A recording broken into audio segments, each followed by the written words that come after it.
Very good morning to all and one. आज फिर से सबका मेरे YouTube चैनल में स्वागत है। एज यूजुअल जैसे मैंने आपसे कमिटमेंट किया है कि सबसे ज़्यादा डिटेल में YouTube में वीडियो नीट के लिए, मेडिकल के लिए और आपके स्कूल एग्जामिनेशन के लिए मैं ही लेकर के आऊँगा। तो इसी स्पिरिट के साथ में और इसी इंटेंशन के साथ में मैं आज फिर से लेकर के आया हूँ आपके लिए एक डिटेल्ड वीडियो, जिसमें कि मैं स्पेशली सबसे ज़्यादा पूछे जाने वाला जो सैम्पल एग्जाम्पल है, जिसको कि हम फर्न कहते हैं, तो फर्न को और फर्न में भी एक एग्जाम्पल लेके आया हूँ जिसको ड्रायोप्टेरिस कहते हैं। तो हम आज पढ़ने वाले हैं फर्न के बारे में।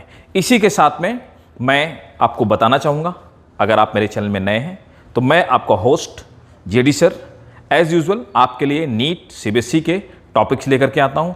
और हाँ, अगर आप मेरे चैनल में नए हैं तो प्लीज़ सबसे पहले नीचे उसको बेल आइकन को दबाइए, सब्सक्राइब कीजिए ताकि मेरी नोटिफिकेशन सबसे पहले आपको मिले। और हाँ, अगर आप पुराने हैं और अगर आपको ये लग रहा है कि मैं आपके लिए मेहनत कर रहा हूँ, इंटरेस्टिंग वीडियो बना रहा हूँ और ये स्पिरिट मेरे अंदर भी बने और ये स्पिरिट मेरे अंदर हमेशा जिंदा रहे, तो इसके लिए मेरे उत्साह को बढ़ाने के लिए प्लीज़ आप लाइक कीजिए, शेयर कीजिए, सब्सक्राइब कीजिए, so that we could spread the quality education at every part of this country. So इसी के साथ में स्टार्ट करते हैं अपना आज का वीडियो। राइट, देखिए, तो सबसे पहले यहाँ पे फर्न के बारे में अगर बात की जाए तो फर्न का ये एक मैच्योर प्लांट है। This is the plant of the fern. Fern के जो प्लांट होते हैं दे आर द पेरेनियल। तो ये पेरेनियल प्लांट्स होते हैं।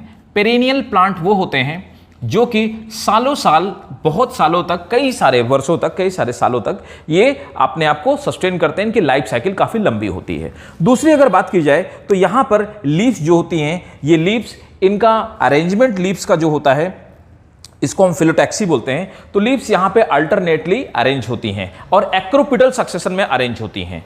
दूसरी अगर खास बात की जाए, ये लीव्स का जो आपको स्ट्रक्चर दिखाई दे रहा है, इनको हम फ्रॉन्ड्स कहते हैं। तो क्या बोलते हैं, इनके लिए एक हम टर्म यूज करते हैं, वी कॉल देम फ्रॉन्ड्स। तो इन लीव्स को हम लोग फ्रॉन्ड्स के टर्म्स में यूज करते हैं। अब ये जो प्लांट आपको दिखाई दे रहा है, फिजिकली प्लांट जैसा दिखने वाला, ये एक्चुअली स्पोरोफाइट है। तो जिसमें स्पोर्स का फॉर्मेशन हो, ये तो होता है, ये डिप्लॉयड एक बॉडी है। नीचे की तरफ राइजोम्स पाए जाते हैं। राइजोम्स वो होते हैं जो हॉरिजॉन्टल स्टेम के जैसे होते हैं। इनमें छोटे छोटे स्केल्स पाए जाते हैं और इनसे रूट निकले होते हैं, जैसे कि आपने कैना में या बनाना में देखा होगा। राइट, इसके साथ में अगर देखा जाए तो यहां पर कुछ स्प्रिंग के जैसी क्वाइल्ड लीव्स दिखाई देती हैं, जो कि पिक्यूलियर फीचर है इनका, फर्न्स का। तो फर्न में ये बहुत पिक्यूलियर फीचर है। ये स्टार्टिंग में जब नई नई लीव्स निकलती हैं तो ये इस तरह से फ्रॉन्ट्स जब नई नई निकलती हैं तो इस तरह से स्प्रिंग के फॉर्म में क्वाइल्ड होती हैं। लेकिन जब ये मैच्योर हो जाती हैं, जब ये बड़ी हो जाती हैं, तो मैच्योर होने के बाद ये स्ट्रेट हो जाती हैं। These are called circinate leaves. These are called circinate leaves. तो इनको हम सर्सिनेट लीव्स कहते हैं। तो सर्सिनेट लीव्स वो होती हैं जिनको कि जो स्प्रिंग के फॉर्म में क्वाइल्ड होती हैं। अब अगर देखा जाए तो ये एक टफ स्ट्रक्चर है। इसका जो स्टेम है, आउटर पार्ट है, ये वुडी होता है, थोड़ा सा टफ होता है और मेनली ये माउंटेनियस रीजन में पाए जाते हैं। इसके साथ में कुछ ऐसी भी लीव्स पाई जाती हैं जिन लीव्स के ऊपर स्पोरेंजिया पाए जाते हैं।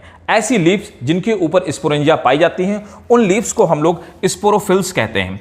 तो इन्हें हम स्पोरोफिल्स कहते हैं। स्पोरोफिल्स वो होती हैं जिनके ऊपर बहुत सारे स्पोर्स होते हैं। तो यहाँ पर आप देख रहे हैं दोनों तरफ ब्रिस्टल्स के फॉर्म में छाले जैसे स्पोरेंजिया यहाँ पे मौजूद हैं और इन लीव्स को हम स्पोरोफिल बोलते हैं। बहुत सारे स्पोर्स के या स्पोरेंजिया के कलेक्शंस को, बहुत सारे स्पोरेंजिया के कलेक्शंस को, तो किसी भी पर्टिकुलर लीफ में जब बहुत सारे स्पोरेंजिया ब्लिस्टर के फॉर्म में दिखाई देते हैं तो उन स्पोरेंजिया के कलेक्शंस को हम लोग सोराई कहते हैं। तो यहां पर लीफ्स में आपको जो लीफ्स, ये जो लीफ है, पर्टिकुलर लीफ के लिए मैंने टर्म यूज किया स्पोरोफिल, और इसके ऊपर बहुत सारे जो स्पोरेंजिया हैं इनको हमने सोराई कहा। अब आ जाते हैं, ये इनके वेंट्रल सेक्शन में पाई जाती है, नीचे वाले पार्ट में पाई जाती है। ये इसका वेंट्रल सेक्शन है। वेंट्रल सेक्शन में पहले ये इस तरह से कवर्ड होती है, बाद में यहां पर इस वाले पार्ट को हम लोग इंड्यूसियम कहते हैं। क्या बोलते हैं? इंड्यूसियम। तो यहां पर इस लेयर को हम इंड्यूशियम बोलते हैं। यहां पर जो वीक इंड्यूशियम होती है वो रप्चर हो जाती है और स्पोरेंजिया एक्सपोज हो जाते हैं। एक्सपोज होने के बाद स्पोरेंजिया कुछ इस तरह के दिखाई देते हैं। स्पोरेंजिया के अंदर ही सबसे पहले स्पोर्स का फॉर्मेशन होता है, सिंगल स्पोर होता है। उसके बाद कई बार इसमें माइटोसिस होती है और मियोसिस होती है। उसके बाद फिर यहाँ पर इसके अंदर बहुत सारे स्पोर्स बन जाते हैं और स्पोर टेट्राड का फॉर्मेशन होता है। टेट्राड के बाद स्पोर्स अलग अलग हो जाते हैं। टेट्राड बोले तो एक सिंगल स्पोर होता है। इस स्पोर में डिवीजन के बाद ये इस तरह का कुछ दिखाई देता है, 3 आगे दिखाई देते हैं और एक पीछे की तरफ होता है। फाइनली ये सेपरेट हो जाते हैं। सेपरेट होने के बाद जब स्पोरेंजिया मैच्योर हो जाती है, स्पोरेंजिया में ये जो पीछे वाला आपको पार्ट दिखाई दे रहा है, इस पार्ट में आप देखेंगे यहां पर काफी थिकनिंग होती है, सेल्स के बीच में थिकनिंग होती है, जो कि क्या करती है, इसमें स्ट्रेच करती है जिससे कि ये आगे की तरफ खुल जाए। यहां पर आपको ये जो पार्ट दिखाई दे रहा है, इस वाले पार्ट को, यहां की सेल्स इनके ऊपर थिकनिंग नहीं होती है, इसको हम लोग एनुलस कहते हैं, राइट। तो ये वाला जो पार्ट होता है इसको हम एनुलस कहते हैं और पीछे वाला जो इसका पार्ट है इसके अंदर यहां पे थिकनिंग पाई जाती है। अच्छा, इसका फंक्शन क्या होता है और ये कैसे काम करते हैं, आइए इस बारे में बात करते हैं। अब देखिए यहां पर ये जो माउथ है, इस वाली सेल्स को जिन पे थिकनिंग नहीं है, इनके लिए हम एक टर्म यूज करते हैं स्टोमियम। तो ये स्टोमियम है, स्टोमियम में थिकनिंग नहीं होती। ये क्या होता है, मैच्योर हो जाने के बाद जब मॉइस्चर कम हो जाता है, मींस वहां पर इनमें हाइग्रोस्कोपिक मूवमेंट होता है, तो मॉइस्चर कम हो जाने के बाद ये फैल जाती हैं और यहां से रप्चर हो जाती हैं। रप्चर होने के बाद ये पीछे की तरफ स्ट्रेच करती हैं, माउथ इसका ओपन हो जाता है। माउथ क्यों ओपन हो जाता है, क्योंकि ये स्टोमियम के पीछे ये वाला जो पार्ट है, जिसको मैंने आपसे बोला कि इसे हम एनुलस कहते हैं, एनुलस में थिकनिंग की वजह से पीछे की तरफ एक स्ट्रेन पड़ता है और स्ट्रेन पड़ने की वजह से ये पीछे की डायरेक्शन में स्ट्रेच होते हैं और माउथ इसका ओपन हो जाता है। माउथ ओपन होने के बाद इसके अंदर जो स्पोर्स होते हैं, इस प्रोसेस को हम लोग डिहाइसेंस बोलते हैं। मींस मॉइस्चर की कमी की वजह से किसी चीज का रप्चर होकर के स्पोर का फटना, this process is called actually dehiscence. तो स्पोरेंजिया का डिहाइसेंस होता है, स्पोरेंजिया रप्चर हो जाती है, स्टोमियम जैसा माउथ ओपन हो जाता है और स्पोर्स बाहर आ जाते हैं। स्पोर्स जर्मिनेट करते हैं सूटेबल कंडीशन पाने के बाद, और स्पोर जब जर्मिनेट कर जाते हैं तो जर्मिनेट करके ये मल्टीसेलुलर फॉर्म का स्ट्रक्चर बनाते हैं। स्पोर जर्मिनेशन के बाद ये थैलस जैसा स्ट्रक्चर बनाना स्टार्ट कर देते हैं। अब यहां पर धीरे धीरे डिवाइड करके एक थिक, थोड़ा सा हार्ट शेप टाइप का एक स्ट्रक्चर बनता है, ये थैलस है। एक्चुअली इसके लिए हम टर्म यूज करते हैं प्रोथैलस, तो हम इसे प्रोथैलस बोलते हैं। आप देख पा रहे होंगे इसमें छोटे छोटे स्केल्स हैं और नीचे की तरफ क्या है, यहां पर राइजॉइड जैसे स्ट्रक्चर हैं।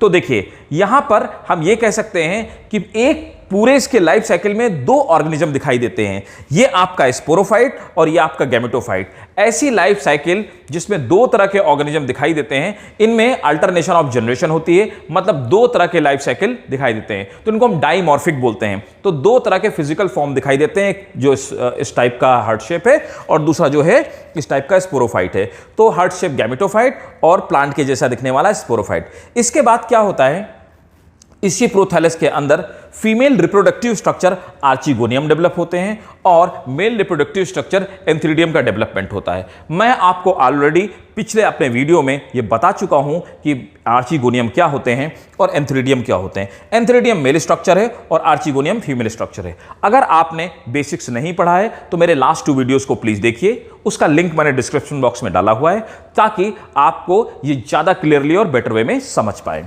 राइट। अब देखिए यहां पर ये हमारा एग है और इसके बाद ये वेंट्रल कैनाल सेल है और ये नेक कैनाल सेल है, और यहां पर चारों तरफ देखिए इसमें एंथ्रीडियम के चारों तरफ इस तरह की कुछ सेल्स हैं जो स्टेराइल सेल्स हैं। अंदर की तरफ ये इन स्पर्म्स का फॉर्मेशन होता है।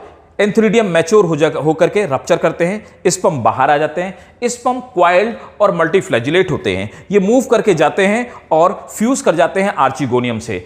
नेक कैनाल सेल जिसको हम एमसीसी बोलते हैं, वेंट्रल कैनाल सेल, ये रप्चर हो जाती हैं और साथ में इसमें फ्यूजन हो जाता है। फ्यूजन हो जाने के बाद इसी प्रोथैलस के अंदर, ये प्रोथैलस का पार्ट मैंने यहां पे दिखाया हुआ है, यहां पे एम्ब्रियो का फॉर्मेशन होता है, फिर एम्ब्रियो डिवाइड होता है और अब यंग एम्ब्रियो का फॉर्मेशन हो जाता है। तो यहां पर आप देख रहे हैं कि इसके यहां से मूव करने के बाद, फ्यूजन करने के बाद, फिर इसी प्रोथैलस के अंदर यंग एम्ब्रियो का फॉर्मेशन हो गया।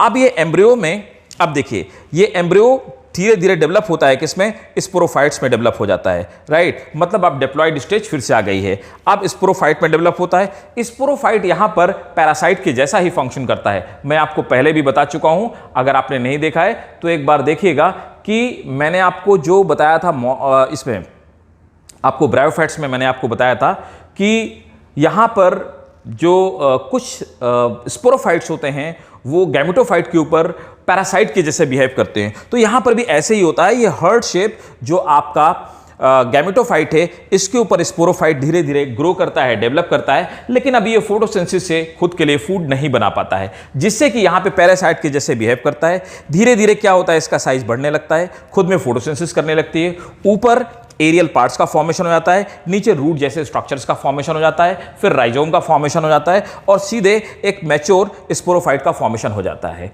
तो इस तरह से अल्टरनेशन ऑफ जनरेशन और लाइफ साइकिल यहां पर जाकर के कंप्लीट होती है फर्न की। तो फर्न हमारे जो होते हैं ये इनकी पिक्युलिटी है। कुछ चीजें इसमें याद रखिएगा, जैसे कि इसके स्पर्म मल्टीफ्लैजिलेट क्वाइल्ड होता है, ये क्वेश्चन नीट पे पूछा हुआ है। जैसे कि आर्चिगोनिया और एंथ्रीडियम का प्रोथेरस में फॉर्मेशन होता है, ये क्वेश्चन पूछा हुआ है। सोराई क्या होते हैं? तो इस तरह के जितने सारे मैंने टर्म्स आपके लिए यूज किए, तो प्लीज आप इनको रिटेन करके रखेंगे। This is very important topic for sake of your NEET examination और ऑब्वियसली आपके स्कूल के लिहाज से भी आपको ये आना चाहिए। कई बार इसके स्पर्म्स के बारे में पूछ लिया जाता है, right? So this was the detailed explanation about the life cycle of fern. और इसमें जो मैंने एग्जांपल लिया ये ड्रायोप्टेरिस था। इस ड्रायोप्टेरिस को हमने यहां पे एक्सपेरिमेंटल ऑर्गेनिज्म के फॉर्म में इसकी लाइफ साइकिल रिप्रेजेंट की। सो होप ये आपको वीडियो डिटेल लगा होगा, आपको समझ में आया गया होगा। Okay, so thank you guys watching my YouTube channel JD classes. आप प्लीज़ मेरे चैनल को लाइक कीजिए, सब्सक्राइब कीजिए, शेयर कीजिए, ताकि ये मेरा डिटेल वीडियो बाकी बच्चों तक पहुंच पाए जो लोग नॉर्मली स्ट्रगल कर रहे हैं अपनी नीट के प्रिपरेशन के लिए। Thank you ladies and gentleman, thank you so much.